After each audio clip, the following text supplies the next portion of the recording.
हाय दोस्त, आज जो स्पीच तुम शुणा जाऊच ताहा केवल किसी शब्दर संग्रह नुहे। यह हूँ जीवन को नुआ दृष्टि देखिबार एक शक्तिशाली चिंताधारा। ए स्पीच एमती जड़े महान व्यक्ति जीवन और चिंता को नहीं प्रेरित जे साधारण परिस्थिति उठी संपूर्ण देशपाई मोटिवेशन देते डॉक्टर एपीजे अब्दुल कलाम। जड़े राष्ट्रपति मात्र नुहे, से जड़े टीचर, जड़े साइंटिस्ट एवं स्वप्न देखा साहस करुवा जड़े साधारण मनीष। से आमको शिखाई देले जे जन्म क्योंटी भी हो ता महत्वपूर्ण नुहे, मनरे कौन भावुच सहीटा सबुठारु बड़ कथा। छोट घर, साधारण परिवार किंतु असीम स्वप्न, यही तांग जीवन सत्य। से कहते स्वप्न सहीटा नुहे जहाँ आम शुआ बेले देखूँ, स्वप्न सहीटा जहाँ को आमको शुआई दे नहीं। आज ओडिया स्पीच से चिंताधारार एक प्रतिध्वनि जे आमको हार को उठा, भय को जीतवा एवं जीवन में निज परिचय गढ़ा को मोटिवेशन देव। ए स्पीच को हृदय खुणी शुण, कारण संभवतः ये किछि मिनिट तुम जीवन दिग बदलाई देव। जीवन आम समस्त को समान सुजोग दे थाए किंतु समान साहस दे न थाए। कई छोट गाँव जन्म नहीं थाए, कई सहर आलोक मध्य बढ़ी थाए, क्या पाखर साधन थाए, क्या पाखर केवल स्वप्न थाए। किंतु इतिहास साक्षी अच्छी जे जो माने केवल स्वप्न नहीं आरंभ करते से माने ही परिवर्तन लिखिंट। दारिद्र्य केवे अपराध नुहे किंतु स्वप्न छाड़देवा हूँ सबुठारु बड़ भूल।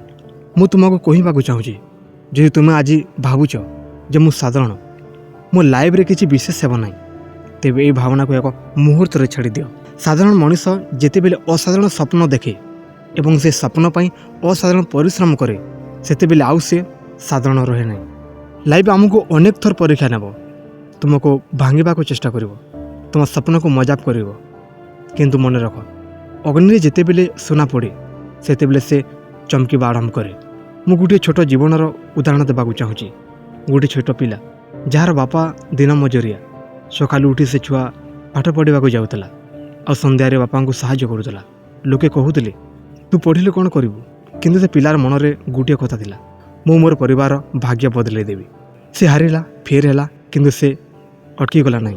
दिने से पिला निज पादरे ठिया है और जो मैंने ताको हसी से मैंने गर्व कले और कहले ये आम गाँवर पिला। ये परिवर्तन कौन जादू नुहे, यह हूँ धैर्य, परिश्रम एवं स्वप्नर फल। तुम्हें जदि आज हारी जाइछ तेज मु तुमको कंग्राचुलेसन करुँगी, कारण हारी जाइवा मनीष ही जाने कि जीतबार मूल्य कौन। सफलता सहज मिलीगली तार कौन मूल्य रहे ना।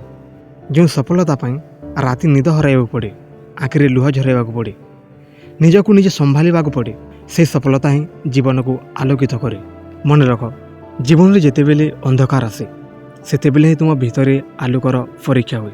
समस्ते सुखरे हसी पारती किंतु दुखरे हसवा हूँ असल शक्ति। तुम्हें जदि निजको भरोसा कर तेरे सारा पृथ्वी गोटे दिन तुमको भरोसा कर। आज जे कामटी छोट लगुच से कामटी ही आसंता काली तुम परिचय हम। मु तुमको कहवाक चाहूँगी निज देश को, निज समाज को भल पाइबा माने केवल कथा कहवा नुहे, निज काम को सत्यनिष्ठा सहित करवा, निजर रिस्पांसिबिलिटी सम्मान करवा, यह ही सबुठारु बड़ देश प्रेमी। तुम जो फील्ड रे अच्छ, स्टूडेंट हो, चाषी हो, श्रमिक हो या फिर टीचर, सेठी निजको सर्वश्रेष्ठ करने को चेष्टा कर। कारण गोटे भल मनीष हूँ गोटे भल देशर आधार।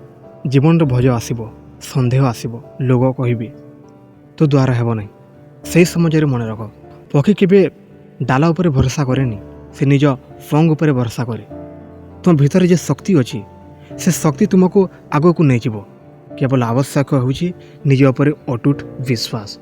आज जदि तुम्हें ये कथा गुड़ी को मन रखी गोटे छोट पदक्षेप नेब तेज आसंता काली से पदक्षेप एक बड़ यात्रार आरंभ हेब। स्वप्न देख, बड़ स्वप्न देख एवं से स्वप्न को सत्य करने को से पर्यंत थकिब ना। कारण एक जाग्रत मन, एक दृष्ट इच्छा शक्ति एवं एक पवित्र हृदय, ये तीनोटी मिसिगले इतिहास गढ़ा जाए। तुम लाइफ एक मिशन। तुम्हें जे पर्यंत श्वास नेउच से पर्यंत स्वप्न देखा बंद करनी।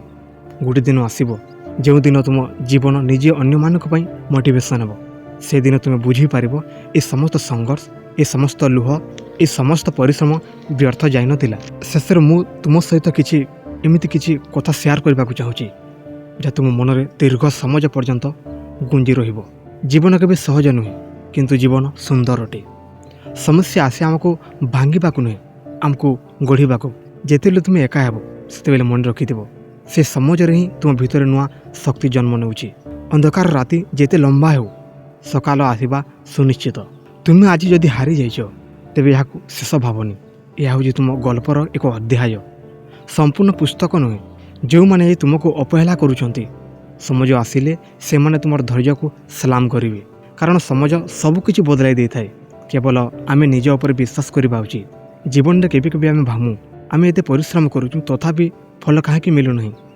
ସେହି ସମାଜରେ ମନେ ରଖ, ଯେତେବେଳେ ବୀଜ ମାଟି ଭିତରେ ରହିଥିବା ବେଳେ କେହି ତା'ର ବୃଦ୍ଧି ଦେଖିପାରେ ନାହିଁ, କିନ୍ତୁ ସମାଜ ଆସିଲେ ସେ ମାଟିରୁ ଭେଦି ଆଲୋକ ଛୁଇଁଥାଏ। ସେ ପରିଶ୍ରମ ମଧ୍ୟ ଠିକ୍ ଏଭଳି ଏବେ ନୀରବରେ ବୃଦ୍ଧି ପାଉଛି। ମନେ ରଖ, ବଡ଼ ହେବାର ଅର୍ଥ ହେଉଛି ଧନୀ ହେବା ନୁହେଁ, ବଡ଼ ହେବାର ଅର୍ଥ ହେଉଛି ଚିନ୍ତାଧାରାରେ ବଡ଼ ହେବା। ଯେ ମଣିଷ ନିଜ ସ୍ୱପ୍ନ ପାଇଁ ଜୀବନକୁ ବାଜି ଲଗାଇଥାଏ, ସେ ମଣିଷ ହିଁ ଅସଲରେ ଜୀବନକୁ ବଞ୍ଚେ। ଅନ୍ୟମାନଙ୍କ ପରି ଚାଲିଲେ ତୁମେ କେବଳ ଭିଡ଼ରେ ଅଂଶ ହେବ, କିନ୍ତୁ ନିଜ ପଥର ଚୟନ କଲେ ତୁମେ ଗୋଟିଏ ଉଦାହରଣ ହେବ। କେବେ କେବେ ତୁମେ ଭୟଭୀତ ହେବ, ଆଗକୁ ଚାଲିବାକୁ ମନ ହେବନି।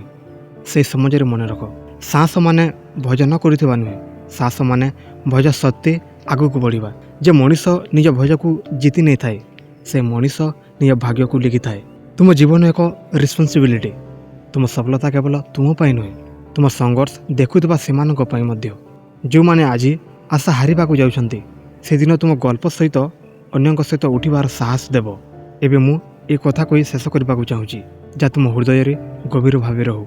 ସ୍ୱପ୍ନ ତାହା ନୁହେଁ ଯାହା ଆମେ ଶୋଇବା ବେଳେ ଦେଖୁ, ସ୍ୱପ୍ନ ତାହା ଯାହା ଆମକୁ ଶୁଆଇ ଦିଏ ନାହିଁ। ଯଦି ତୁମେ ଝରି ପଡ଼ୁଛ, ତେବେ ମାଟିରୁ କିଛି ଶିଖି ଉଠ। ସଫଳତା ଶେଷ ନୁହେଁ, ବିଫଳତା ମୃତ୍ୟୁ ନୁହେଁ। ଆଗକୁ ଚାଲିବାର ସାହସ ହିଁ ସବୁଠାରୁ ବଡ଼ ଶକ୍ତି। ନିଜ ଉପରେ ବିଶ୍ୱାସ କର, କାରଣ ତୁମ ଭିତରେ ଯେ ଆଲୋକ ଅଛି, ସେ ଆଲୋକ ଗୋଟିଏ ଦିନ ସାରା ପୃଥିବୀକୁ ଆଲୋକିତ କରିବ।